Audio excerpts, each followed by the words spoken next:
என்ன வசனம்?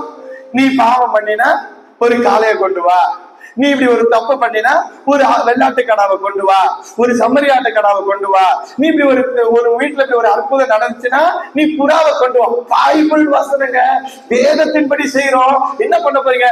இயேசு பாவம், இயேசு என்னமோ, ஆண்டவர் என்னமோ அவருக்கு ஆடு இல்ல, மாடு இல்ல, புறா இல்லன்னு இவன்ட்ட கெஞ்சி கேட்கறதுக்காக சொன்ன மாதிரி ஆண்டவரே கேட்டாரு. அதனாலதான் தேவாலயத்திலேயே வச்சுட்டோம் எல்லாத்தையும், ஆடியும் மாடையும் புறாவையும். அதுக்கு மணி எக்ஸ்சேஞ்ச் காரணியும் எல்லாத்தையும் எங்க வச்சுட்டோம்? வசனத்தை தங்களுக்கு ஏத்த மாதிரி வளைக்கிறாங்க. இப்போ அன்னைக்கு சாட்டை எடுத்துக்கொண்டு இயேசு உள்ளே நுழைந்தார். அல்லேலூயா. நான் சொன்ன வசனம் அப்படி இல்லப்பா. நான் சொன்னது தேவாலயத்தை சந்தை வழியா மாற்ற சொல்லவில்லை.